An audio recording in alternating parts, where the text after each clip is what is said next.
Bonjour à tous bien-aimés, bienvenue sur Vie TV. C'est un grand plaisir, comme toujours, de vous retrouver sur Vie TV pour l'émission Expérience surnaturelle.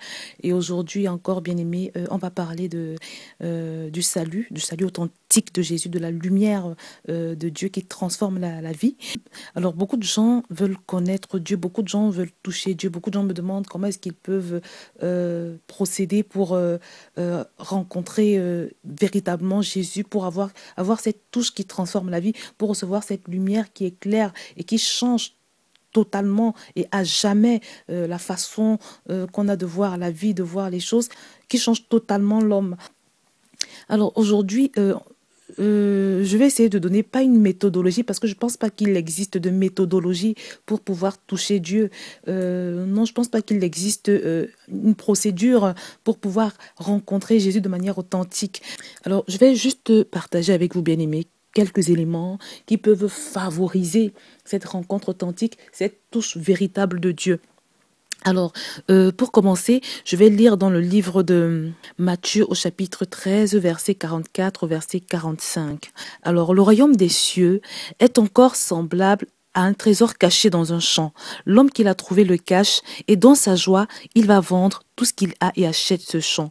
Le royaume des cieux est encore semblable à un marchand qui cherche de belles perles. Il a trouvé une perle de grand prix et il est allé vendre tout ce qu'il avait et l'a acheté. Bien aimé, c'est Jésus qui parle ici et il décrit le royaume. Le royaume, c'est quoi? C'est la vie de Dieu, c'est la lumière, c'est Jésus lui-même, c'est le salut qui transforme, c'est le point de contact qui nous permet d'être débarrassés de tout ce qu'il y a de démoniaque en nous, de tout ce qu'il y a de péché en nous, pour pouvoir nous rapprocher, entrer en relation et redevenir une personne avec le Dieu créateur, le Dieu qui nous a créés pour vivre en communion avec lui. Et Jésus nous dit ici, bien aimé, que ce royaume des cieux, ce salut, cette lumière transformatrice, cette vie divine qu'on trouve et qui nous conduit à vivre le surnaturel de Dieu. Il nous dit que cette vie divine qui est censée nous ouvrir les portes du paradis, de la vie éternelle, est comparable à un trésor caché dans un champ. Et l'homme qui l'a trouvé le cache et dans sa joie, il va vendre tout ce qu'il a et achète ce champ. Bien aimé, je vous ai partagé le témoignage de ce qui se passe quand on reçoit authentiquement la lumière de Dieu. Vous savez, moi, par exemple, quand j'étais jeune, plusieurs fois, j'ai eu à faire la prière du salut. Vous savez, la prière qu'on vous demande de faire. Et cette prière dit, j'accepte Jésus, ce que tu as fait à la croix pour moi. Je te demande pardon pour tous mes péchés. Viens maintenant habiter dans ma vie. Cette prière-là, je l'ai faite, je ne sais pas combien de fois, bien aimé, mais j'ai jamais expérimenté ce qui s'est passé le jour où le royaume des cieux est authentiquement entré en moi, où la vie de Dieu, où la lumière de Dieu s'est manifestée à moi. Alors, Jésus nous dit ici que ce royaume des cieux, quand tu l'as trouvé, tu vends tout ce que tu as. C'est-à-dire simplement que plus rien n'a d'importance, bien-aimé. Plus rien n'a d'importance. La vie de Dieu est une sorte d'illumination que tu reçois à l'intérieur de toi et qui t'ouvre les yeux, qui te permet de réaliser à quel point notre Dieu est précieux. Bien aimé, je vais rapidement lire un autre passage, 2 Corinthiens chapitre 4, verset 3 au verset 4. Si notre évangile est encore voilé, il est voilé pour ceux qui périssent, pour les incrédules dont le Dieu de ce siècle a aveuglé l'intelligence, afin qu'ils ne visent pas briller la splendeur de l'évangile, de la gloire de Christ, qui est l'image de Dieu. Bien aimé, ce passage nous parle des incrédules dont le Dieu de ce siècle a aveuglé l'intelligence, afin qu'ils ne visent pas briller la splendeur de l'évangile, de la gloire de Christ, qui est à l'image de Dieu. Oh, mon frère, ma sœur, je voudrais te dire ici aujourd'hui que si tu n'arrives pas à toucher Dieu aujourd'hui, si tu n'arrives pas encore à voir sa beauté, si tu n'arrives pas encore à percevoir sa splendeur, parce que la parole de Dieu nous parle ici au verset 4, de la splendeur de l'évangile, de la gloire de Christ. Il y a une splendeur dans ce Dieu-là. Il y a une gloire. Et si tu n'arrives pas encore à la saisir, la parole de Dieu nous dit que il y a un voile que l'adversaire a mis devant toi pour t'empêcher de voir briller cette splendeur de l'évangile. Je voudrais te dire, bien-aimé, que ce Dieu-là, il est ce qui existe de plus merveilleux,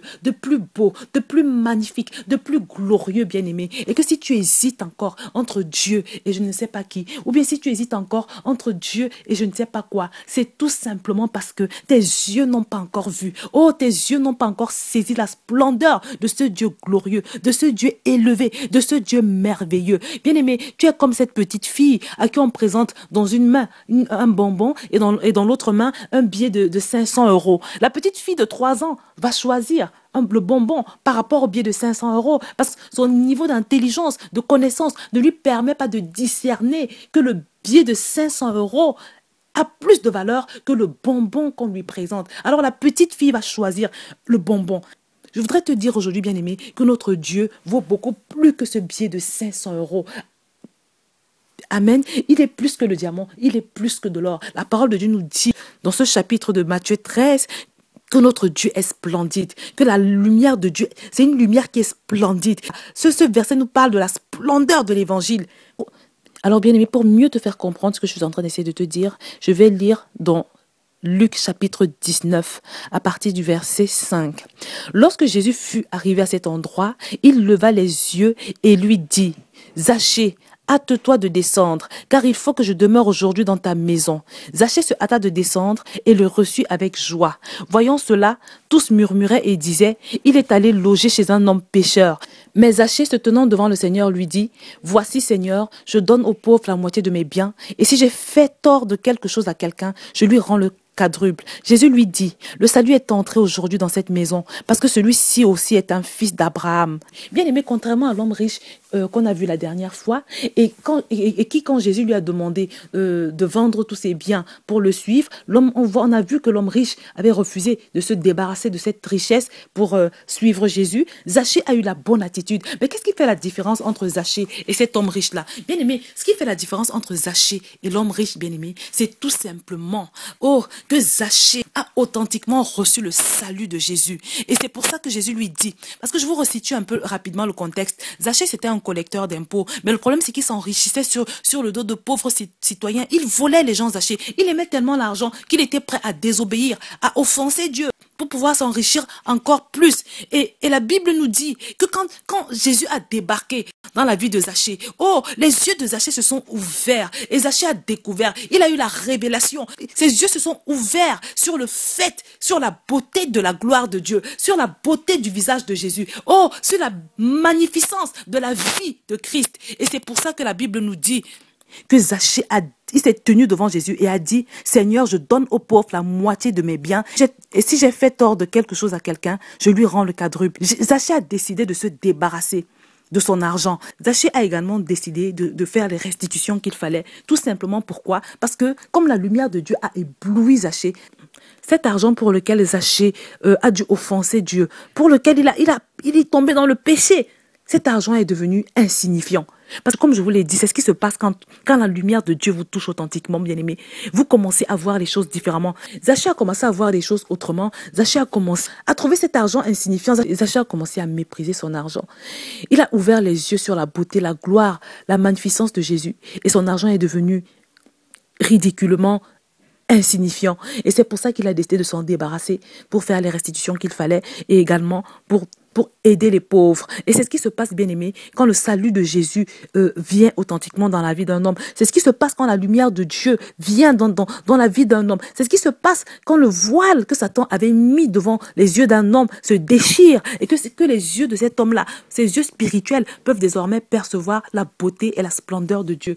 Et c'est pour ça que Jésus nous dit au verset 9, je cite, « Le salut est entré aujourd'hui dans cette maison. » Parce que Jésus a réalisé que Zachée avait compris. Zachée était accroché à son argent. Et quand la gloire de Dieu s'est manifestée dans sa vie, il a relâché cet argent-là. Bien aimé, je ne sais pas quelle est la chose à laquelle tu t'accroches encore aujourd'hui et qui t'empêche d'être à Jésus et qui t'empêche de marcher avec Dieu, de marcher à la suite de Jésus, de suivre Jésus. Mais je t'invite aujourd'hui à prier pour que ce voile qui t'empêche de voir cette gloire divine, que ce voile se déchire. Je te prie, mon frère, ma soeur, de faire le nécessaire devant la face de Dieu, de crier après Dieu, d'importuner Dieu, de le supplier pour que ce voile tombe et pour que tu puisses saisir, toi également, la beauté de la gloire de Dieu. Donc pour toi qui te demandes comment tu peux faire pour saisir la gloire de Dieu, pour toi aussi pouvoir être touché et pour toucher Dieu, pour rencontrer authentiquement Dieu, cette rencontre qui change la vie, pas une rencontre simplement religieuse, non, cette rencontre qui change la vie, c'est-à-dire à partir du jour où tu auras rencontré Jésus et après tu pourras dire, quand tu regarderas ta vie avant et après, tu pourras voir une nette différence. Bien aimé, prie pour que le voile tombe devant tes yeux. Oh, prie pour que le voile tombe, pour que tu puisses saisir la splendeur de ce visage. Parce que quand tu vas la saisir, bien-aimé, ta vie ne sera plus jamais la même. Je vais m'arrêter là, bien-aimé, et je te dis à très bientôt sur VTV.